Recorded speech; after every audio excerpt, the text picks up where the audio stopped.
Hello, friends, and welcome to Escaping the Mouse with your host, me, Breck Roll. All right, today I'm going to tell you a little bit more about my Guided by Voices obsession. To begin with, we need to discuss one of my favorite albums by the band. It was their fifth album. It was called Propeller, and it always kind of had a special place in my heart because I originally heard about it on a documentary put out by the band called Watch Me Jumpstart. In fact, I'm going to actually play the little section back here from that video and let author and band member Jim Greer and manager for life Pete Jameson tell you all about the Propellers. And then Propeller, which was kind of meant to be like the last ditch. I'll throw on all my masterpiece songs on this one and see, and that's it. That's the end of this band. And that was the one that was done in a limited edition of 500, and all the covers were handmade. Number 376 out of 500. A series of 20 with, all different places. He's got profiles and stuff. The U, Jimmy's idea, the alphabet. There's an A, B, C, D, just like that, and it's all color-coded differently on the back, okay? And there's somebody that has G in the B and the V. But see that thing right there?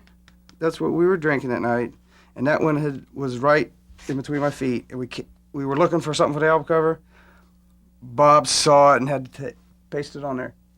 So that's his. That's a great one. So really, just to kind of expand on what Pete and Jim had attempted to say, basically, Propeller was Guided by Voices' fifth album, and at this point, they weren't really making a whole lot of money doing this. And so they were kind of getting to the point where they were having to acknowledge that maybe this was an indulgence that they couldn't afford anymore. So they made the decision that they were going to produce this one last album called Propeller, and this was going to be their last attempt at really hitting stardom. And so what they did is they produced the album, and then they bought 500 blank white album covers, and they hand decorated all of them. So these were just kind of given away to friends and producers and radio stations, in the hopes that the people would get into the album, get into the past stuff, and make them superstars. Now, it didn't really happen. It took a couple more albums to do that. Unfortunately, the band didn't give up. They continued producing albums. But these original 500 albums kind of started becoming legendary after the release of the Watch Me Jumpstart video. People started taking interest in them again. And when I first started getting into Guided by Voices in late 1999, I actually first heard of them in that video, by watching that video, and then saw one in the flesh at one point. The first time Matt and Susan and I ever met the band, and I immediately tapped Matt on the shoulder and said, "Look, that's an original Propeller." And we were real excited about that. And the person who owned it brought it in like a briefcase and wanted to show it to Bob and get Bob to autograph it for him. And so that was the first time I'd ever seen one. And shortly after that, I started getting into like a real serious collection phase. During these days, I was working at WIA and I was making some pretty good money, and my expenses were a lot less than my income. And so I started collecting, everything by Guided by Voices I could find, and started picking up old albums on eBay. And one day I actually saw an original Propeller go on sale, and I bid on it and I won it.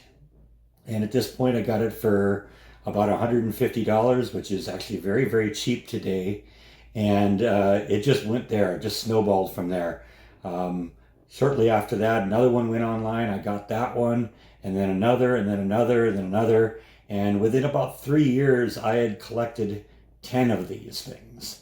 In fact, I kind of single-handedly created a bubble in the Guided by Voices market, because there was a shortage of them, because every time they'd go up, it'd be a bunch of us competing for them to try and get them, and we kept outbidding each other and pushing the prices up to the point where in the end they were going for $800, $900, $1,000 a piece.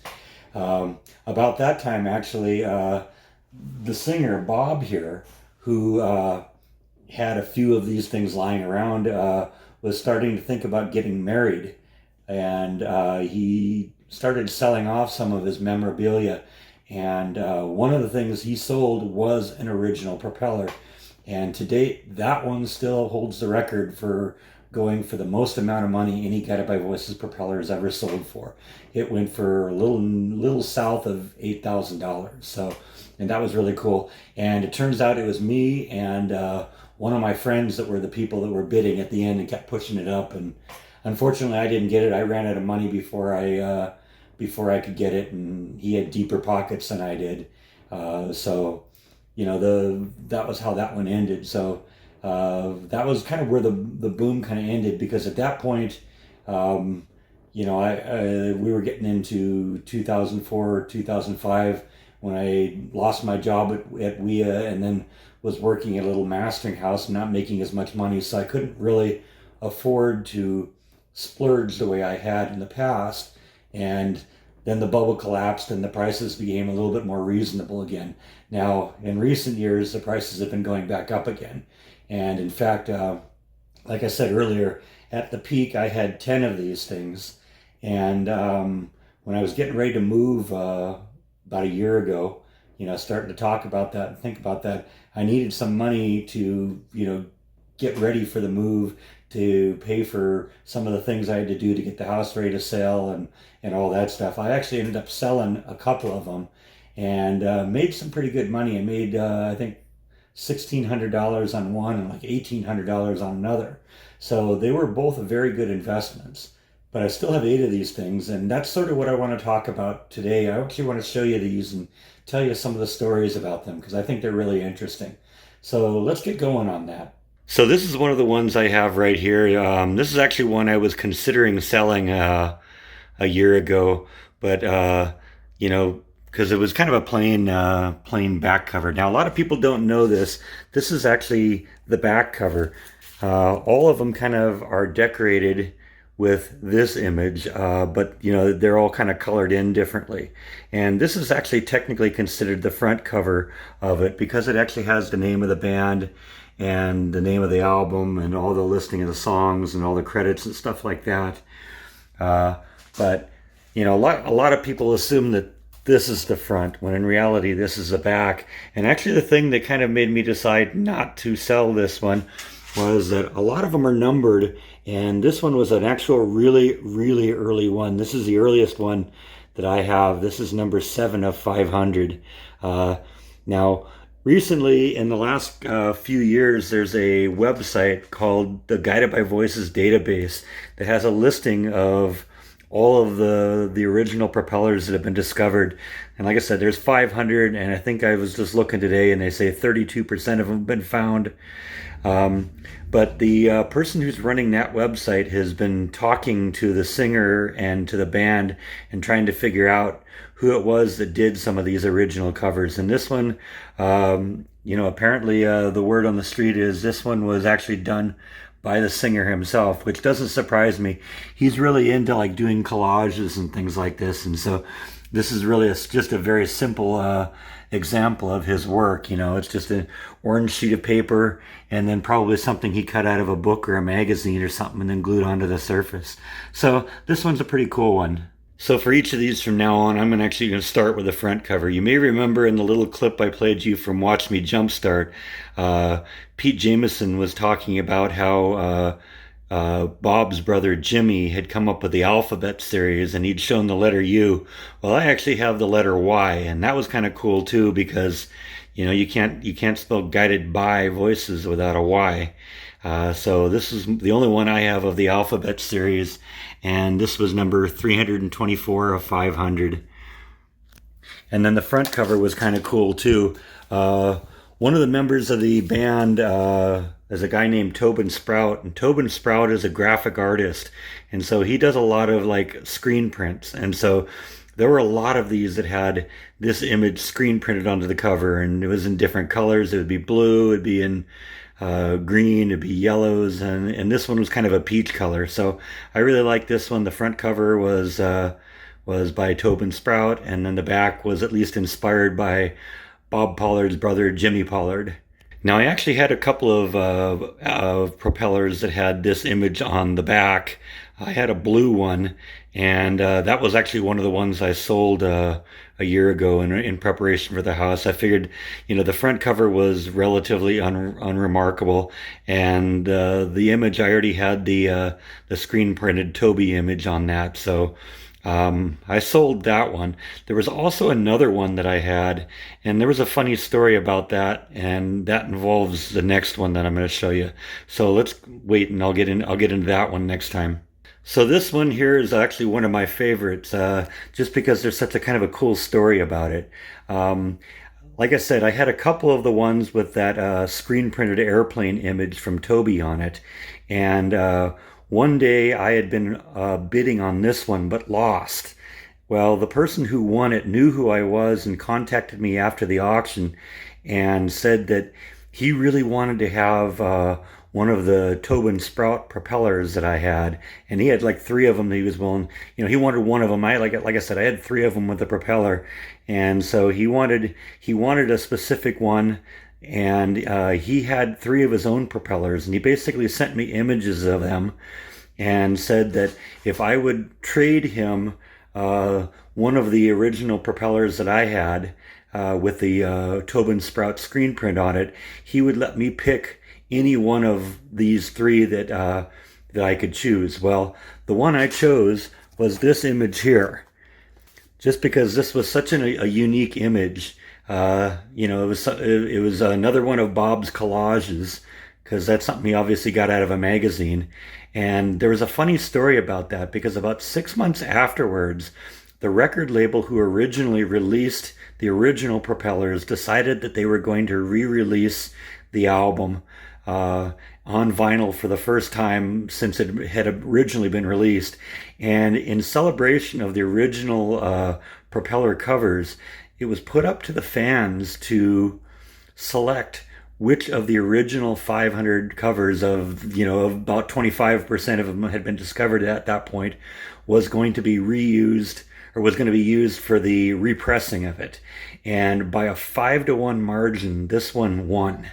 And that was a really kind of a cool story, because, like I said, this is just one I had traded with someone else, and I thought, well, it's a cool image. And it turned out that they really loved this image so much that the fans chose this one to be on the repressing. Now, at the end of the day, it didn't happen, because Bob kind of looked at this image and said, I don't remember exactly where I got this imagery, and it could be a copyright issue. So at the end of the day, Bob kind of vetoed the choice of the fans and chose a couple others to use for the repressing.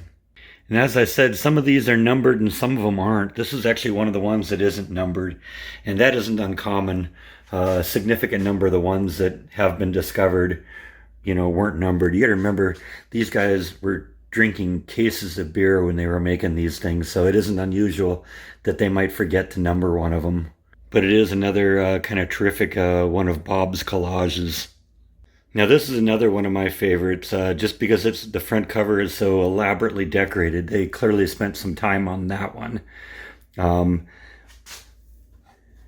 Now, I kind of like this one on the back cover too, because when they released the album as a CD, that was actually the image that they used on the CD. And in fact, if you look at the CD today, I think the inner cover of the inlay card on the CD has that image. It's a little bit more decorated, but that was a very cool one. And that was kind of also a numbered one, kind of a low number, 83 of 500. So that's another one of my favorites. Like I said, I didn't want to sell that one either. Designed and made in the USA. So this is another one here. This one's, like I said, not that impressive of a front cover, because it's just kind of two colors, but kind of derivative of what a lot of the rest of them do. But I like the front or the back cover, because it looks like they just got a bunch of like press-on, stick-on labels here, and did this kind of a design on it. So yeah, it's definitely another one of these Bob collage kind of things. It was kind of trippy. It looks like eyes that are looking at you. And this one's also cool because it's another early number, 9 of 500. So I really like that one too. That was actually one of the ones I was considering selling as well, but I chose not to just because it was such a unique one and because it was another one of these that was really low numbered. This is another one that was colored with what looks like a highlighter pen, and actually looks like the highlighter pen was going a little bit dry there, so they probably had done a whole bunch of these and were kind of, using up their ink and running out of ink on that. So, but this one's really cool too. This is another one of my favorites because this one's actually autographed by the entire band. That's Bob Pollard, Kevin Fennell, Mitch Mitchell, Tobin Sprout, and Jimmy Pollard, Bob's brother. And this image of the muscular structure of a head, this was used multiple times and decorated in multiple ways too. In fact, I have another one of these, and I'm not going to be able to show it to you today because that one's actually in a picture frame, and I can't get access to that one right now. But this one's obviously a favorite because it's autographed by the members of the band. Another one that isn't numbered also. Now this one here is actually far and away my favorite, and that was why I kind of waited to show you it last. The front cover is really elaborately decorated, and the cool thing about this is I actually bought this online on eBay from one of the band members, Tobin Sprout, and he actually autographed it for me. And so that was very, very cool. In fact, another thing that's really cool about this one is still factory sealed in the vinyl, so it's never been opened, never been played. So this is a really great one.